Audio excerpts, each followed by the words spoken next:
अनुसूचित जाति में ऐसी जातियां हैं, ऐसी कास्ट को स्केड्यूल किया गया है संविधान में जिनका आधार अनटचेबिलिटी रहा है। तो ऐसे में रिजर्वेशन विद इन रिजर्वेशन का कंसेप्ट शेड्यूल कास्ट में आ ही नहीं सकता है। क्रीमी लेयर का प्रावधान शेड्यूल कास्ट में कभी आ ही नहीं सकता है क्योंकि इसका आधार ही अनटचेबिलिटी रहा है। सुप्रीम कोर्ट के ऑब्जर्वेशंस को मैंने पढ़ा है और उसमें कहीं पर भी अनटचेबिलिटी का जिक्र नहीं किया गया है। हम लोग की आपत्ति जरूर है।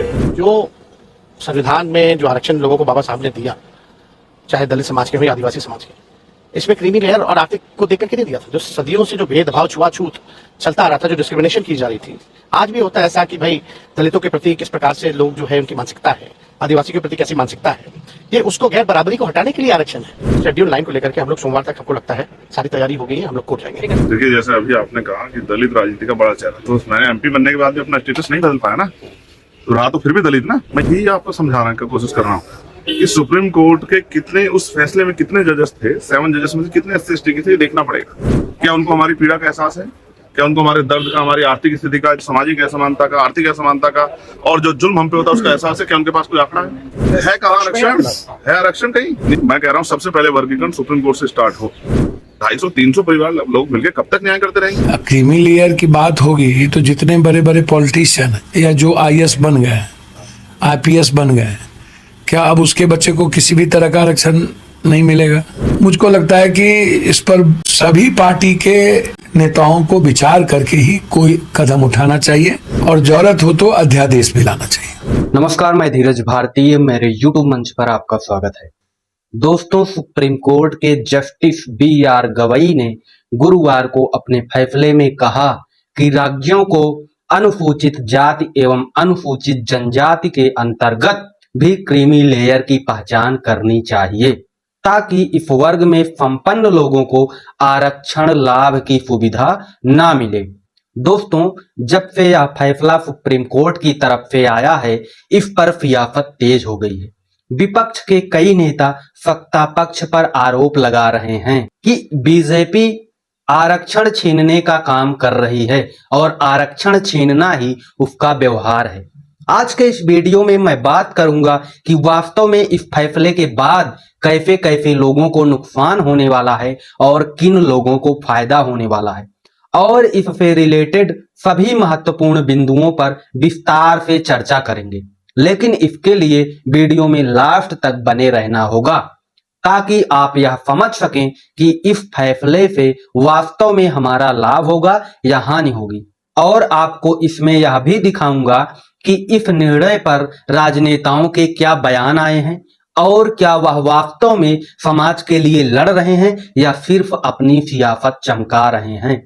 लेकिन इसी समाज में कुछ ऐसे लोग भी होंगे जिनको इस फैसले के बारे में भनक भी नहीं होगी, क्योंकि कुछ लोग यह समझते हैं कि यह राजनेताओं का काम है, यह राजनीति है, इससे मेरा कोई लेना देना नहीं है, मेरा काम सिर्फ पढ़ना या जीवन यापन है।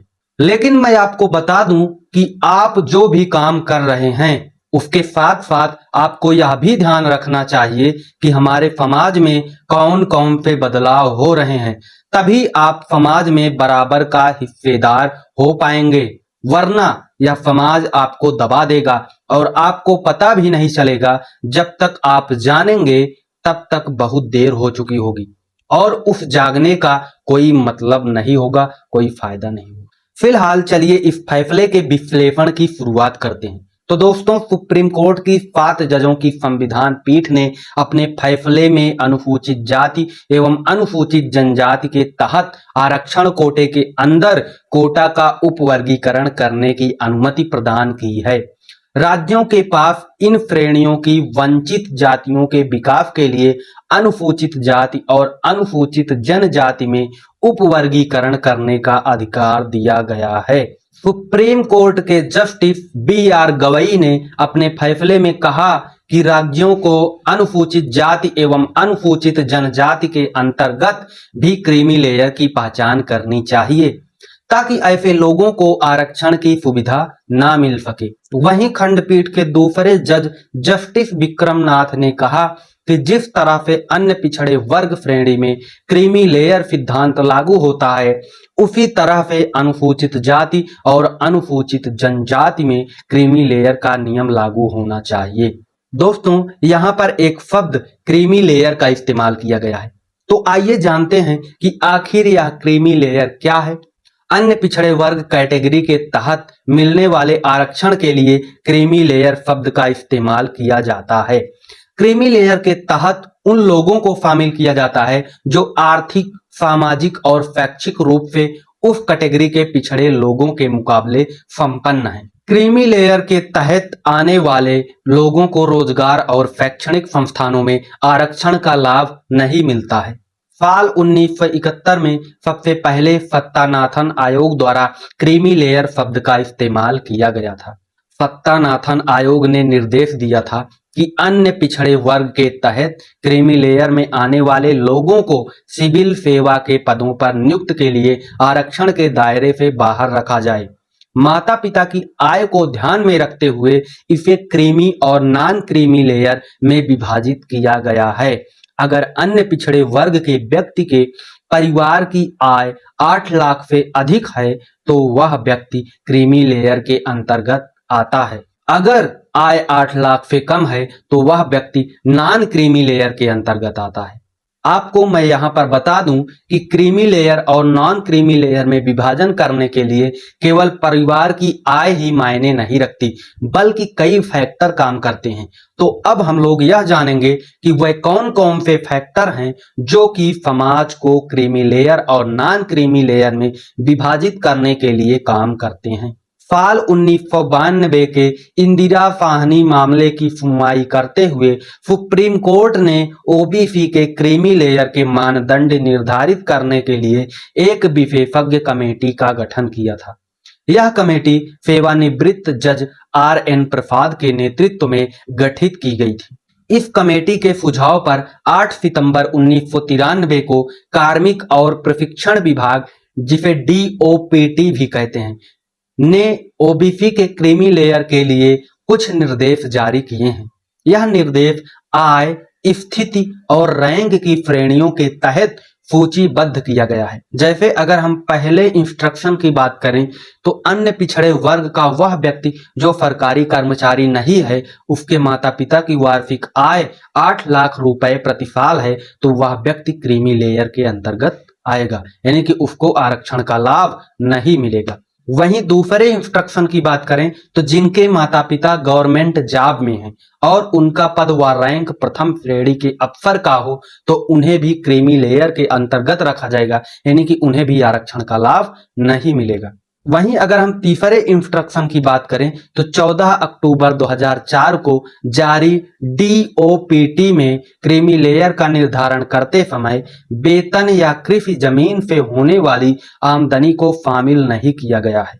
हालांकि अन्य मापदंडों को इसमें शामिल किया गया है।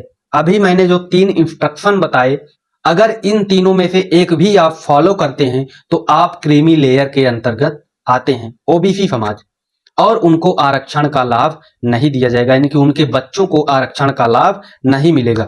ये अभी तक ओबीसी समाज के लिए था। अब जो है इसी क्रीमी लेयर को SC ST में लागू किया जा रहा है, इसी पर बवाल छिड़ा हुआ है। अब आगे हम लोग यह जानेंगे कि समाज को क्रीमी लेयर और नॉन क्रीमी लेयर में बांटने के लिए परिवार के आय की जो भागीदारी होती है वह कुछ सालों बाद बदल जाती है।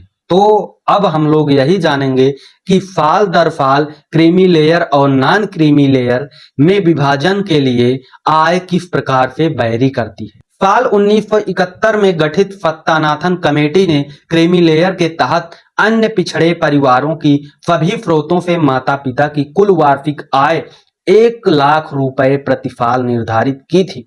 साल 2004 में इसमें संशोधन हुआ और यह राशि बढ़कर 2.5 लाख रुपए हो गई। बाद में साल 2008 में यह राशि 4.5 लाख रुपए हो गई। साल 2013 में यह राशि संशोधन के बाद 6 लाख रुपए हो गई और साल 2017 में जब संशोधन हुआ तो यह राशि बढ़कर 8 लाख रुपए प्रति वर्ष हो गई। DOPT ने यह तय किया था कि यह आय सीमा हर 3 साल में संशोधित होगी, यानी कि ये आईफीमा जो स्टार्टिंग में क्रीमी लेयर के लिए रखी गई थी, ये हर 3 साल बाद बदलेगी। इसमें हर 3 साल बाद संशोधन होगा। लेकिन आपने जैसा कि देखा, इसमें लास्ट संशोधन 2017 में हुआ था, उसके बाद से अभी तक संशोधन नहीं हुआ है। यानी कि 3 साल से ज्यादा हो जाने के बाद भी इसमें कोई संशोधन नहीं किया गया है। राष्ट्रीय पिछड़ा वर्ग आयोग ओबीसी के तहत क्रीमी लेयर की सीमा 15 लाख रुपए प्रति वर्ष की सिफारिश की थी, लेकिन अभी तक यह लंबित है। केंद्र सरकार इसे 12 लाख करने पर सहमत हुई है, लेकिन गतिरोध बना हुआ है। आइए अब आगे हम लोग जानते हैं कि सुप्रीम कोर्ट के फैसले का समाज पर कैसा असर पड़ेगा। सुप्रीम कोर्ट के इस फैसले के बाद राज्य सरकारें अब अनुसूचित जाति और अनुसूचित जनजाति के कोटे के अंदर कोटा बना पाएंगी और यह पूरी तरह से संवैधानिक होगा। इसके अलावा अनुसूचित जाति और अनुसूचित जनजाति श्रेणी के तहत क्रीमी लेयर की पहचान करने के लिए एक कमेटी का गठन होगा, जो क्रीमी लेयर के तहत कुल वार्षिक आय का निर्धारण करेगी। यानी कि इससे साफ साफ स्पष्ट होता है, जो ओबीसी के लिए आय सीमा है वो इसके लिए नहीं होगी। अभी एक कमेटी का गठन होगा जो इसके लिए आय सीमा निर्धारित करेगी, जैसे ओबीसी के लिए गठित की गई थी। इससे अनुसूचित जाति और जनजाति के ऐसे लोगों को आरक्षण से वंचित किया जा सकेगा जो आर्थिक रूप से समृद्ध हैं। इस फैसले से दलितों के अंदर महादलित का वर्गीकरण किया जा सकता है, जैसे पिछड़ों के अंदर अन्य पिछड़े वर्ग का वर्गीकरण किया गया है। तो यहाँ पर मैं आपको बता दूं दोस्तों कि अगर सरकार सुप्रीम कोर्ट के इस फैसले को समाज पर ईमानदारी से लागू कर पाती है, तो इसका असर यह होगा कि इसी समाज में उपस्थित अधिक कमजोर लोगों को इसका लाभ वास्तव में मिल पाएगा, क्योंकि हम लोगों को यह भली भांति पता होना चाहिए कि जो भी स्कीम सरकार गरीब जनता के लिए लाती है, उसका सबसे ज्यादा लाभ गरीबों को न मिल करके बल्कि उसी समाज में उपस्थित आर्थिक और सामाजिक रूप से मजबूत लोगों को सबसे ज्यादा मिलता है, जिसके कारण गरीब और अधिक गरीब और अमीर और अधिक अमीर होता चला जाता है। फिलहाल अब चलिए देखते हैं कि सुप्रीम कोर्ट के इस निर्णय पर राजनेताओं के क्या बयान आ रहे हैं। तो चलिए देखते हैं कि सुप्रीम कोर्ट के इस फैसले पर सबसे पहले चिराग पासवान जी का क्या मत है। सबसे पहले तो ये न्यायालय की तरफ से आया हुआ ये आदेश है। मैं कोई भी बात ऐसी नहीं कहूंगा जो कि कंटेम्प्ट ऑफ कोर्ट हो, बट हाँ इस बात पर हम लोग की आपत्ति जरूर है और लोक जनशक्ति पार्टी रामविलास की तरफ से हम लोग सुप्रीम कोर्ट में हम लोग एक पुनः विचार याचिका भी हम लोग दाखिल करने जा रहे हैं। जिस तरीके से रिजर्वेशन विद इन रिजर्वेशन के प्रावधानों को सुप्रीम कोर्ट के द्वारा दिए जाने की संभावनाएं खोली गई हैं। पहली बात तो जब अनुसूचित जाति की बात आती है, इस बात को मैं स्पष्ट कर दूं कि अनुसूचित जाति में ऐसी जातियां हैं, ऐसी कास्ट को शेड्यूल किया गया है संविधान में जिनका आधार अनटचेबिलिटी रहा है। शेड्यूल कास्ट का आधार कतई और कभी भी शैक्षणिक व्यवस्था नहीं रही, उनका आधार कभी भी आर्थिक नहीं रहा, इसका आधार हमेशा से अनटचेबिलिटी ही रहा है। इसमें हमारे संविधान में ऐसी जातियों को शेड्यूल कास्ट के तहत शेड्यूल किया गया है जो कहीं ना कहीं कभी ना कभी छुआछूत का शिकार रही है। तो ऐसे में रिजर्वेशन विद इन रिजर्वेशन का कंसेप्ट शेड्यूल कास्ट में आ ही नहीं सकता है। क्रीमी लेयर का प्रावधान शेड्यूल कास्ट में कभी आ ही नहीं सकता है, क्योंकि इसका आधार ही अनटचेबिलिटी रहा है। सुप्रीम कोर्ट के ऑब्जर्वेशंस को मैंने पढ़ा है और उसमें कहीं पर भी अनटचेबिलिटी का जिक्र नहीं किया गया है। भाई आज की तारीख में भी ये उदाहरण हम लोग को देखने को मिलते हैं कि एक दलित समाज से आने वाले युवा को ही घोड़ी पर चढ़ने से रोका जाता है, एक दलित समाज से आने वाले परिवार को मंदिर में प्रवेश करने से रोका जाता है। कई ऐसे उदाहरण हम लोग के सामने हैं जहां पर संपन्न लोग भी जो कहीं ना कहीं समाज में एक अच्छी पहचान बना चुके हैं, वो लोग भी जो दलित समाज से आते हैं, जब मंदिर में जाते हैं तो मंदिर धुलवाया जाता है। तो आज भी इस तरीके के भेदभाव को प्रैक्टिस किया जा रहा है। तो जब भेदभाव छुआछूत के आधार पर हो रहा है, ये भेदभाव कहीं शिक्षा के आधार पर नहीं हो रहा, ये भेदभाव कहीं आर्थिक दृष्टि से नहीं हो रहा है कि भाई आर्थिक तौर पर आप सक्षम हो गए तो अब कोई भेदभाव नहीं होगा। जैसा मैंने अपने उदाहरण में बताया कि कई ऐसे बड़े नाम भी हैं, मैं नाम नहीं ले रहा, आप सब उन नामों को भी जानते हैं। कई ऐसे बड़े नाम भी हैं जो अगर किसी मंदिर में चले जाते हैं तो उसके बाद उस मंदिर को गंगा जल से धोया जाता है। तो ऐसे उदाहरण आज की तारीख में भी देखने को मिलते हैं। तो जब ये उदाहरण है तो ये दर्शाते हैं कि ये जो भेदभाव हो रहा है ये आपकी आर्थिक दृष्टि पर नहीं हो रहा, या आप कितने कामयाब हो गए हैं अपने क्षेत्र में उसको लेकर नहीं हो रहा। ये इसलिए हो रहा है क्योंकि आज भी छुआछूत को मानने वाले लोग हैं। और शेड्यूल कास्ट का जब मैंने जिक्र किया, इसमें उन्हीं जातियों को इसमें रखा गया है जो छुआछूत का शिकार कभी ना कभी कहीं ना कहीं समय के किसी दौर पर रही है। तो जब आधार आपका छुआछूत है तो ऐसे में क्रीमी लेयर का प्रावधान या रिजर्वेशन विद इन रिजर्वेशन का प्रावधान हो ही नहीं सकता है। इसीलिए मैं और मेरी पार्टी लोक जनशक्ति पार्टी इससे असहमति रखती है और इसीलिए हम लोगों ने पुनर्विचार याचिका सुप्रीम कोर्ट में हम लोग आने वाले दिनों में हम लोग दाखिल करने जा रहे हैं। भाई देखिए, मैं सरकार का हिस्सा हूं और मेरे पास सरकार के भीतर इन चर्चाओं को करने की गुंजाइश मुझे मिलती है। कोई अध्यादेश आएगा नहीं आएगा, इस पे कानून बनेगा नहीं बनेगा, जरूर मैं चाहता हूं, पर ये तमाम बातें गठबंधन के भीतर करने की है क्योंकि मैं खुद आज की तारीख में सरकार का हिस्सा हूं। ये गठबंधन के भीतर ये बातें की जाए। हाँ, इसके बाद आप कहाँ कैसे किसके हाँ भाई देखिए, पुनर्विचार तो ये हम लोग का अधिकार है। हम लोग किसी भी जजमेंट को लेकर पुनर्विचार के लिए कोई भी व्यक्ति हो, कोई भी संगठन हो, कोई भी संस्था हो जो उससे सहमति नहीं रख सकती है, ये एक कानूनी अधिकार है हम लोग के पास जिसका इस्तेमाल हम लोग जरूर करेंगे। ये कास्ट सेंसस का क्या हो सकता है क्या? कोटा की कोटा की बात हो रही है, कौन पीछे देखिए, पहली बात तो ये दो विषय ऐसे हैं जिसको आप जोड़कर देख रहे हैं। मैं जातीय जनगणना का मैं पक्षधर हूं, पर मैं कभी जातीय जनगणना का पक्षधर इसलिए नहीं हूं कि उसके बाद रिजर्वेशन विद इन रिजर्वेशन के कंसेप्ट को लेकर आया जा सके। जातीय जनगणना का जहां तक बात रही है, इसकी जरूरत इसलिए हम लोग को है क्योंकि आज की भी तारीख में राज्य सरकार हो या केंद्र सरकार हो, कई ऐसी नीतियां हैं जो जाति के आधार पर ही बनाई जाती हैं, उनको हैंड होल्डिंग प्रोवाइड करने को लेकर, ताकि उन जातियों को मुख्य धारा के साथ जोड़ा जा सके। इस सोच के साथ इन नीतियों को बनाया जाता है। तो ऐसे में सरकार के पास जरूरी है कि उन जातियों के आंकड़े हो जिनके लिए वो नीतियों को बना रहे हैं, ताकि उसी के अनुपात में उस राशि को आवंटित किया जा सके। तो बहरहाल, जहां मैं एक तरफ में इस बात का पक्षधर हूं कि सरकारों, कई बार न्यायालय भी आंकड़े मांगते हैं कि फलाना जाति की क्या आबादी है, वो आंकड़े जरूर सरकार के पास होने चाहिए। मैं उसको सार्वजनिक करने का मैं जरूर पक्षधर नहीं हूं, बट हाँ, सरकार की अपनी जानकारी के लिए इन आंकड़ों का होना जरूरी है। तेलंगाना सरकार ने इसको हायर कर लिया है सर, कोटा विधि उन्होंने कहा है कांग्रेस ने, क्या इसको तेलंगाना में लागू करेंगे? भाई बिल्कुल, क्योंकि अब कहीं ना कहीं न्यायालय की तरफ से ये संभावनाएं खुली हैं, तो जरूर जो राज्य ऐसी सोच रखती है, बंटवारे की जो सोच रखती है, जो डिवाइड एंड रूल की सोच रखते हैं, वो सरकारें जरूर इसको बढ़ावा देने का प्रयास करेंगी। पर मैं इस बात को दोहराता हूं, अनुसूचित जाति की एकता ही उनकी ताकत है जो उनको आगे लेकर जाती है। बट कई लोग इस ताकत से घबराते हैं और इसीलिए वो बंटवारा करना चाहते हैं और इसीलिए वो इस तरीके की सोच को बल देना चाहते हैं जो इस समाज में बंटवारा करे। आज की तारीख में मैं पुनः इस बात को दोहराऊंगा, इस समाज का, इस वर्ग का, इस पूरी जमात का, अनुसूचित जाति जमात का आधार सिर्फ और सिर्फ अनटचेबिलिटी है और ये अनटचेबिलिटी में किसी तरीके के क्रीमी लेयर का कोई प्रावधान है। तो यहाँ तक आपने चिराग पासवान जी को सुना।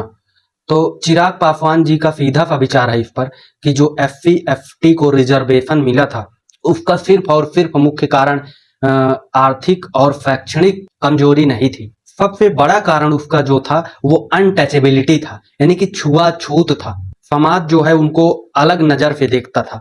उनका ये भी कहना है कि आज भी समाज में जो आर्थिक रूप से बड़ा स्टेबल हैं, जिनका समाज में अच्छा खासा परिचय है, जिनको समाज अच्छे से जानता है, लेकिन उनके साथ भी भेदभाव ये देखने को मिलता है। उन्होंने इसका भी जिक्र किया कि अगर वो किसी मंदिर में आज भी चले जाते हैं जो कि आर्थिक रूप से और शैक्षिक रूप से स्टेबल हैं, उसके बावजूद भी उनके साथ भेदभाव देखने को मिलता है, तो आम समाज के साथ कैसे नहीं मिलेगा।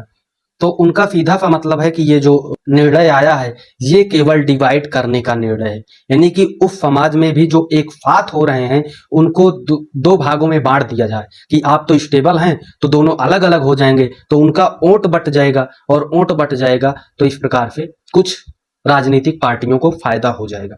इनका सीधा सा यही विचार है। और इनकी बात को अगर मैं देखूं तो वास्तव में ये SC/ST में ही नहीं, हमें देखने को मिलता है आज भी समाज में अखिलेश यादव, जो कि यूपी के मुख्यमंत्री रह चुके हैं। आप लोगों को याद होगा जब वो 2017 में चुनाव हारे थे, यानी कि मुख्यमंत्री पद उनको छोड़ना पड़ा था, तो उसके बाद मुख्यमंत्री आवास को गंगा जल से धुलवाया गया था। अभी लोकसभा चुनाव 2024 में ही जब प्रचार चल रहा था तो वो किसी मंदिर में जाते हैं पूजा करने के लिए, वहां से निकलने के बाद उस मंदिर को बाकायदा गंगा जल से धुलवाया जाता है। तो ये कहीं ना कहीं भेदभाव तो देखने को मिलता ही है आज भी। अब अखिलेश यादव छोटे मोटे व्यक्ति थोड़ी हैं, उनके पास वो आर्थिक रूप से कमजोर थोड़ी हैं, वो शैक्षणिक रूप से कमजोर थोड़ी हैं, लेकिन उनके साथ जब भेदभाव देखने को मिलता है तो आम जनता के साथ तो देखने को मिलेगा, जबकि वो OBC समाज से आते हैं। इनके इस विचार से तो मैं भी सहमत हूँ, ये देखने को मिलता है, मुझे देखने को मिला है। फिलहाल आप कितना सहमत हैं इनके विचार से, कमेंट बॉक्स में जरूर बताइएगा। चलिए पर सुप्रीम कोर्ट के इसी निर्णय पर तेजस्वी यादव जी को सुनते हैं और देखते हैं उनका इस निर्णय पर क्या विचार है। ध्यान से सुनिएगा। इस फैसले से हम सहमत नहीं हैं, और जो संविधान में जो आरक्षण लोगों को बाबा साहब ने दिया, चाहे दलित समाज के हो या आदिवासी समाज के, इसमें क्रीमी लेयर और आर्थिक को देख करके नहीं दिया था। जो सदियों से जो भेदभाव छुआछूत चलता आ रहा था, जो डिस्क्रिमिनेशन की जा रही थी, आज भी होता है ऐसा कि भाई दलितों के प्रति किस प्रकार से लोग जो है उनकी मानसिकता है, आदिवासी के प्रति कैसी मानसिकता है, ये उसको गैर बराबरी को हटाने के लिए आरक्षण है। इसलिए ये पूरी तरीके से संविधान का जो है इस संवैधानिक इस एंगल नहीं, अभी कोर्ट मूव कर रहे हैं हम एकदम शेड्यूल लाइन को लेकर के हम लोग सोमवार तक, हमको लगता है सारी तैयारी हो गई है, हम लोग कोर्ट जाएंगे। आप लोगों ने यहाँ तक तेजस्वी यादव जी को सुना। तेजस्वी यादव जी का भी विचार वही है सेम जो चिराग पासवान जी का है। उनका भी यही विचार है कि ये जो आरक्षण था ये मुख्य रूप से छुआछूत के लिए था। आर्थिक और शैक्षणिक जो था तो वो था ही, लेकिन मुख्य रूप से उसकी विचारधारा छुआछूत भी थी, और जो कि आज भी देखने को मिलती है। अब चलिए आगे देखते हैं कि इस निर्णय पर चंद्रशेखर आजाद जी का क्या विचार है, क्या निर्णय है उनका। आइए सुनते हैं, ध्यान से सुनिएगा। आजाद समाज पार्टी के लोकसभा सांसद और दलित सियासत का बड़ा चेहरा चंद्रशेखर आजाद हमारे साथ हैं। सर, सुप्रीम कोर्ट ने SC/ST रिजर्वेशन के अंदर कोटे के अंदर कोटा का जो फैसला सुनाया है कि राज्य ऐसा कर सकते हैं, इस फैसले पर आपकी क्या प्रतिक्रिया है? देखिए, जैसे अभी आपने कहा कि दलित राजनीति का बड़ा चेहरा, तो मैंने MP बनने के बाद भी अपना स्टेटस नहीं बदल पाया ना, तो रहा तो फिर भी दलित ना। मैं यही आपको समझाने की कोशिश कर रहा हूँ कि सुप्रीम कोर्ट के कितने उस फैसले में कितने जजेस थे, 7 जजेस में से कितने SC/ST के थे, ये देखना पड़ेगा। क्या उनको हमारी पीड़ा का एहसास है? क्या उनको हमारे दर्द का, हमारी आर्थिक स्थिति का, सामाजिक असमानता का, आर्थिक असमानता का और जो जुल्म हम पे होता है उसका एहसास है? क्या उनके पास कोई आंकड़ा है? तो बहुत कुछ है। और फिर हम कॉन्स्टिट्यूशन के आर्टिकल 341 को भी देखेंगे, उसका वायलेशन ना हो जाए। हमें ये भी देखना पड़ेगा कि जब मैंने पहले भी कहा था, जब इकोनॉमिक वीकर सेक्शन पे ऑर्डर आया था तो उसमें SC/ST कितने लोग थे? क्या SC/ST के लोग से बेहतर SC/ST के बारे में कोई सोच सकता है? अगर सोच सकता है तो 75 सालों में क्यों नहीं सोचा गया? NCRB का डाटा देखता है क्या सुप्रीम कोर्ट? क्या जितने फैसले लिए गए उनकी मॉनिटरिंग करता है क्या? सरकारों की मंशा नहीं जानते हम लोग कि सरकार किस तरह से, जब सरकारें बदलती, हमने उत्तर प्रदेश को देखा, जिस जाति से जुड़े हुए लोग पॉलिटिक्स में नहीं होते थे उनके लोगों को पूछता नहीं था। और फिर मैंने ये भी देखा कि उनके अधिकारियों को क्या सहना पड़ता था। जब BSP की सरकार गई तो समाजवादी सरकार में क्या हुआ, और समाजवादी सरकार गई तो यादव समाज के लोग साथ क्या हुआ, जाटव समाज के लोग साथ क्या हुआ, सब देखना पड़ेगा। ऐसा नहीं होता है। सर, सैद्धांतिक तौर पर आप क्या मानते हैं, दलित और आदिवासी समाज में जो लोग पीछे छूट गए, इस आरक्षण का लाभ नहीं मिला, उनके लिए अगर अलग से वर्गीकरण का प्रावधान किया जाता है तो सैद्धांतिक तौर पर आप इसमें है कहाँ आरक्षण? है आरक्षण कहीं? निजीकरण इतना कर दिया कि सुप्रीम कोर्ट ने कभी स्टैंड लिया? आप बताएं ना, इतनी प्राइवेट जॉब्स और संविदा, लेटर एंट्री और तमाम तरह की, सफाई कर्मचारी तक तो पक्की जॉब नहीं है। क्रीमी लेयर की बात भी कही गई, फैसला नहीं है लेकिन टिप्पणी है कि क्रीमी मैं लेयर। फिर कह रहा हूँ, कुछ भी टिप्पणी कर दीजिए, मैं कह रहा हूँ सबसे पहले वर्गीकरण सुप्रीम कोर्ट से स्टार्ट हो। 250-300 परिवार लोग मिलकर कब तक न्याय करते रहेंगे? क्या सामान्य, चलिए SC/ST OBC के लोग नहीं घुसने देते, क्या सामान्य जाति के लोगों में योग्यता नहीं है? आपने EWS में जो धोखा किया, क्या शब्द नहीं देखा कि आपने कहा कि गरीबों को कहाँ मिला EWS का लाभ? आप कोटे 8 लाख की जब सीमा आप तय करते हैं तो जो 2-4 लाख रुपए कमाने वाला जो वो है, जनरल कास्ट का व्यक्ति है तो वो तो उसको तो कोई अवसर नहीं मिलेगा जब 8 लाख तक के लोग चल जाएंगे। कोटे के अंदर कोटा होना चाहिए, नहीं होना चाहिए SC/ST? मैं कह रहा हूँ संख्या तो गणना कर लो, 15% रह गई है, तब से अब तक चली आ रही, 15 ही रह गई है क्या अब तक 20-25 पहुंच गई हो तो 15 में से देना चाहते हो? मैं कह रहा हूँ संख्या के आधार पर दे दो ना सभी लोगों को, जिसकी इतनी संख्या है उसकी, किसी के साथ धोखा नहीं होना चाहिए। तो अभी इस फैसले को स्टडी करना पड़ेगा, जैसे जस्टिस बेला द्विवेदी ने उसको अपोज किया है। और इस सबसे महत्वपूर्ण मेरे लिए है कि कौन से वकील खड़े थे, उनमें कितने SC/ST के थे, जो जज थे उनमें कितने SC/ST के थे, क्या वो हमारे दर्द को समझते हैं या किस राजनीतिक उससे लिया गया है, बहुत चीजों पर ध्यान रखना पड़ेगा। चंद्रशेखर आजाद जी का भी वही विचार है कि जिस समाज को एक हीन भावना से देखा जाता है, कोई कितना भी बड़ा हो जाता है लेकिन उसका स्टेटस नहीं चेंज किया जा सकता। और आप लोगों ने देखा होगा कि जब पत्रकार साहब ने कहा कि दलित समाज के सबसे बड़े नेता, तो उन्होंने कहा कि मैं देखो कुछ भी हो गया, सांसद बन गया, लेकिन अभी तक जो है मैं अपना स्टेटस नहीं चेंज कर पाया, मैं हूं तो दलित ही। तो इस प्रकार से मतलब उनका भी कहीं ना कहीं इंडिकेशन इसी तरफ था कि एक जो है छुआछूत प्रकार की बीमारी जो समाज में थी वो आज भी दिखाई देती है, और उसका जो इलाज है वो क्रीमी लेयर और नॉन क्रीमी लेयर में डिस्ट्रीब्यूशन कतई नहीं हो सकता। फिलहाल टाइम बहुत ज्यादा हो रहा है, तो इसी पर पूर्णिया के सांसद पप्पू यादव जी को सुनते हैं कि उनका क्या विचार है इस निर्णय को लेकर। ध्यान से सुनिएगा। आदेश दिया SC/ST के अंदर सब कोटे और क्रीमी लेयर की सरकार की सहयोगी पार्टी है LJP रामविलास, उन्होंने ट्वीट करके कहा कि वो इस फैसले के पक्षधर नहीं है, SC/ST में क्रीमी लेयर और सब कैटेगरी नहीं होनी चाहिए। तो कैसे देख रहे हैं? बिल्कुल बिल्कुल, देखिए क्रीमी लेयर OBC में है जी। मेरा मानना है कि तय कौन करेगा? आपने तो कह दिया, कल के दिन इसका भी राजनीतिकरण हो जाए। क्रीमी लेयर की बात होगी तो जितने बड़े बड़े पॉलिटिशियन या जो IAS बन गए, IPS बन गए, क्या अब उसके बच्चे को किसी भी तरह का आरक्षण नहीं मिलेगा? या जो पहले ही मंत्री संतरी जो भी चीज हो गए, चाहे वो मीरा कुमार जी का परिवार हो, चाहे मांझी जी का हो, रामविलास जी हो, तो क्या अब आने वाले समय में क्या मांझी जी के पोते को नहीं मिलेगा आरक्षण?